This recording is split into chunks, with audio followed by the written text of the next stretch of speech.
चलिए बुलेटिन में आगे बढ़ते हैं और बात करते हैं लोकसभा चुनावों को लेकर। उत्तराखंड में भारतीय जनता पार्टी ने 5 की 5 सीटों पर अपने उम्मीदवार घोषित कर दिए हैं, चुनावी मैदान में उतार दिया है। अल्मोड़ा सीट से अजय टम्टा, पौड़ी गढ़वाल सीट से अनिल बलूनी, टिहरी सीट से माला राज्यलक्ष्मी शाह, नैनीताल उधम सिंह नगर सीट से अजय भट्ट और हरिद्वार सीट से त्रिवेंद्र सिंह रावत प्रत्याशी बनाए गए।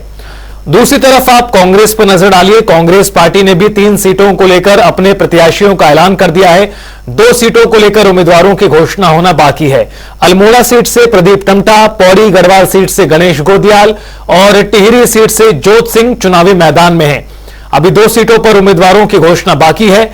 उत्तराखंड की सभी लोकसभा सीटों पर इस समय भारतीय जनता पार्टी का कब्जा है और जबरदस्त तरीके से 2019 में बीजेपी की जीत सभी 5 सीटों पर हुई थी और वोट का आंकड़ा भी बहुत ज्यादा था, वोट प्रतिशत भी बहुत ज्यादा था। कांग्रेस को पिछले चुनाव में उत्तराखंड की एक भी सीट हासिल नहीं हुई थी, चाहे बात 2014 के लोकसभा चुनावों की करें, 2019 के लोकसभा चुनावों की बात करें और 2024 में क्या होगा यह अब एक बड़ा सवाल बना हुआ है। लेकिन तैयारियां दोनों तरफ से हो रही हैं। प्रत्याशियों के नाम का ऐलान हो चुका है। अब प्रत्याशी मैदान में पूरी तरह से उतर चुके हैं और कभी भी जो चुनाव का ऐलान है चुनाव आयोग कर देगा। और आइए ग्राफिक्स के माध्यम से दिखाते हैं किस तरह से चुनावी युद्ध यहां नजर आ रहा है। पौड़ी गढ़वाल सीट की बात करें, अनिल बलूनी वर्सेस गणेश गोदियाल का मुकाबला देखने को मिलेगा। टिहरी सीट से माला राज्यलक्ष्मी शाह तो दूसरी तरफ जोत सिंह मैदान में कांग्रेस की ओर से। नैनीताल उधम सिंह नगर से अजय भट्ट मैदान में। कांग्रेस का उम्मीदवार कौन होगा, बड़ा सवाल। हरिद्वार सीट से त्रिवेंद्र सिंह रावत मैदान में है। कांग्रेस का उम्मीदवार कौन होगा, यह बड़ा सवाल है। भारतीय जनता पार्टी ने एक बड़ा बदलाव यह किया है कि 3 अपने मौजूदा सांसदों को रिपीट किया है, जिसमें अजय टम्टा, माला राज्यलक्ष्मी शाह और अजय भट्ट, इन तीनों ही सांसदों को दोबारा से मौका दिया गया। 2 सीटों पर फेरबदल देखने के लिए मिला है, जहां पर पौड़ी सीट से आपको बता दें कि पूर्व सीएम तीरथ सिंह रावत का टिकट कट गया और यहां अनिल बलूनी मैदान में उतारे गए। इसी तरह से हरिद्वार सीट का मुकाबला भी अब रोचक हो चुका है। रमेश पोखरियाल निशंक का टिकट काटा गया भारतीय जनता पार्टी की ओर से और पूर्व मुख्यमंत्री त्रिवेंद्र सिंह रावत को मैदान में यहां उतारा है। ये देखिए तस्वीरें भी आपको दिखा रहे हैं, जो सूची सामने आई थी भारतीय जनता पार्टी द्वारा। 2 सूचियां बीजेपी द्वारा अभी तक जारी हो चुकी हैं, जिसमें पहली में 3, दूसरी में 2 नाम सामने आए और किस तरह से नाम है, बड़ा ही दिलचस्प मुकाबला देखने के लिए मिलेगा। और हमारे साथ ब्यूरो चीफ योगेश राणा जी हमारे साथ जुड़ गए हैं और ज्यादा बातचीत के लिए और इस पूरी खबर पर किस तरह से एनालिसिस दिखाई पड़ रहा है, विश्लेषण है इन 5 सीटों को लेकर। योगेश राणा जी, 2014 की बात करें, 19 की बात करें, 5-0 नतीजा आया था। 2024 में क्या होगा, यह बड़ा सवाल है। वर्तमान स्थिति किस तरह की नजर आ रही है? एक तरफ 5 उम्मीदवार आ गए हैं, दूसरी तरफ 3 उम्मीदवार कांग्रेस ने घोषित कर दिए हैं। इन उम्मीदवारों को देखते हुए किस तरह का मुकाबला आप देख रहे हैं?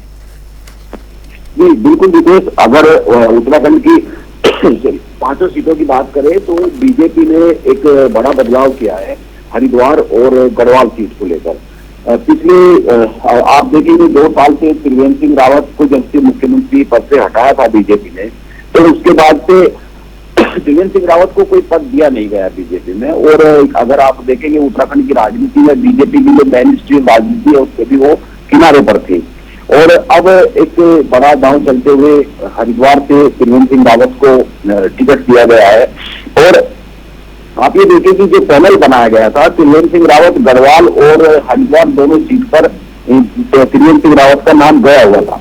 इसलिए ये तो बहुत साफ सी बात थी कि त्रिवेंद्र सिंह रावत को टिकट मिलना ही मिलना है, क्योंकि 2 सीट से अगर पैनल में स्टेट पार्लियामेंट की वो नाम भेजता है, जाहिर सी बात है त्रिवेंद्र को लेकर गंभीरता बढ़ती जा रही है। जो हाईकमान है बीजेपी का, वो उस पर गंभीरता से विचार कर रहा है। लेकिन ये था कि गढ़वाल से ज्यादा त्रिवेंद्र सिंह रावत का झुकाव था। त्रिवेंद्र सिंह रावत गढ़वाल पर ज्यादा काम करते हुए दिख रहे थे, यात्राएं कर रहे थे, लेकिन उनको हरिद्वार से टिकट मिला। हरिद्वार से टिकट मिलने के पीछे जो सबसे बड़ी वजह है निशंक को लेकर, जो हरिद्वार सीट है, हरिद्वार सीट का जो कैलकुलेशन समीकरण है वो एकदम अलग बनता है। उत्तराखंड की अगर आप 5 सीटों की बात करें, हरिद्वार पर डिसाइडिंग फैक्टर में मुस्लिम वोटर भी है और जो पर्वतीय हिस्सों से वोटर है, जो यहाँ टिहरी से लोग, तमाम लोग जो वहां से आकर बसाए गए हैं, या जो जब टीवी विस्थापन हुआ है, और फिर वैसे ही जो धीरे धीरे पहाड़ से मैदान की तरफ लोग आगे बस रहे हैं, तो एक बहुत बड़ा हिस्सा है वो भी। तो ये एक तय बात है कि बीजेपी किसी पर्वतीय पृष्ठभूमि के नेता को ही हरिद्वार में लाने वाली थी, लेकिन निशंक के टिकट कटने के पीछे सबसे बड़ी वजह ये मानी जा रही है, और ये बीच में बिल्कुल लगभग तय ही था कि निशंक का टिकट कट ही जाएगा, क्योंकि उनकी जो हरिद्वार का ग्रामीण हिस्सा है उसमें उनको लेकर नाराजगी थी, उनकी एक्टिविटी बहुत कम दिखती थी। जब वो केंद्रीय मंत्री थे तो उस समय उनकी भूमिका जो अपना क्षेत्र है उसमें बहुत ज्यादा दिखती नहीं थी, तो उसको लेकर उस तरह की नाराजगी थी।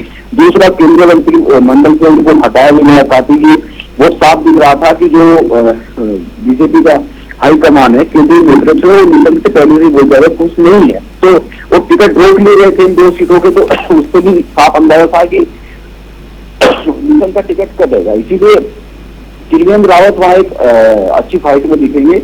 अगर हरीश रावत को टिकट मिलता है तो कांटे की टक्कर हो जाएगी। अब कांग्रेस किसको लेके आती है, हरीश रावत ने अभी कुछ समय से अपने बेटे का जो राग अलापना शुरू किया है, तो इससे जाहिर सी बात है, लग रहा है कि हरीश रावत का टिकट भी संकट में दिख रहा है। और अगर आप अनिल बलूनी की बात करेंगे तो अनिल बलूनी राज्यसभा सांसद उत्तराखंड से रहे, और जो गढ़वाल है, गढ़वाल उनका पेपन गांव भी है, वो लगातार वहां एक्टिव रहे हैं। गढ़वाल लोकसभा सीट पर ही कोटद्वार विधानसभा सीट आती है, कोटद्वार विधानसभा सीट से उन्होंने टिकट मतलब चुनाव लड़ा था, वो किसी तकनीक कारणों से उनका टिकट उस समय कैंसिल हुआ था।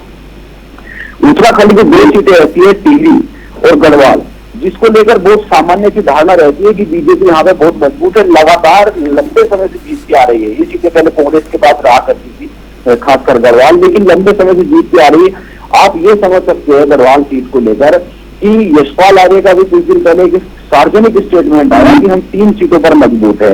हरीश रावत ने भी सोशल मीडिया पर लिखा था कि हम 3 सीटों पर मजबूत है, तो उनमें वो गढ़वाल और टिहरी का नाम नहीं लेते हैं, यानी कि कांग्रेस मान के चल रही है कि हम आप फंसे हुए, वो भी अल्मोड़ा, नैनीताल और हरिद्वार सीट का नाम लेते हैं।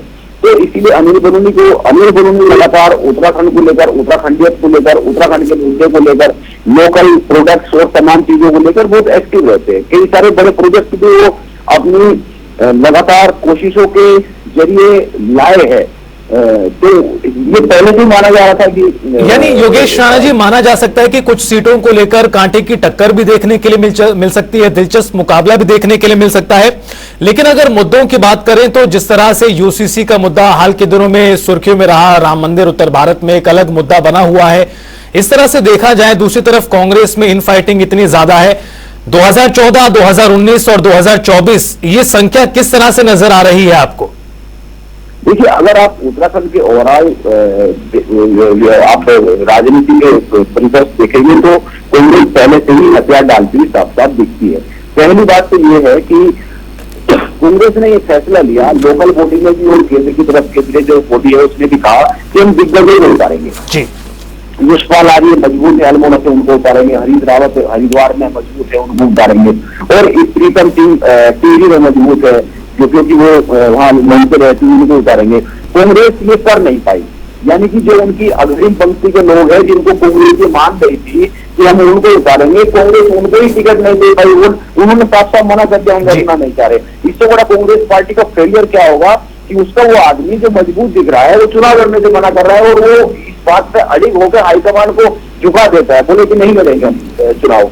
यशपाल आर्य अल्मोड़ा की बात सार्वजनिक तौर पर कहा गया, जो प्रदेश अध्यक्ष है कर्ण मेहरा, उसने कहा, हरीश रावत ने तो सोशल मीडिया पर लिख दिया कि मेरी तमन्ना है वहां से लड़े, इच्छा है मेरी। प्रीतम ने साफ साफ मना कर दिया, मैं टीवी से नहीं लड़ूंगा। तो इन्होंने यानी दूसरे पंक्ति के नेताओं को इनको टिकट देना पड़ रहा है। बिल्कुल, यानी कहा जा सकता है कि जो बड़े चेहरे थे जिनको मैदान में उतारने की तैयारी और कवायद एक तरह की थी, लेकिन वो धरातल पर हुआ ऐसा दिखा नहीं, और जो बड़े नेताओं ने पीछे कदम किया उससे नुकसान कांग्रेस को हो सकता है। आपका बहुत बहुत शुक्रिया योगेश राणा जी इस पूरी बातचीत के लिए और जानकारी के लिए। 2014, 2019 5-0 रिजल्ट यहां रहा था। 2024 में कांग्रेस कह रही कि कुछ सीटों पर दमदार तरीके से मैदान में उतरेंगे। 3 सीटों को लेकर उम्मीदवारों का ऐलान हो चुका है, 2 सीटों पर उम्मीदवारों की घोषणा होना बाकी है, और अब ऐसे में देखना यह होगा कि किस तरह से चुनावी मुद्दों को लेकर कांग्रेस या फिर अन्य उम्मीदवार मैदान में उतरते हैं। उसके आधार पर जनता फैसला करेगी आखिरकार क्या होने जा रहा है।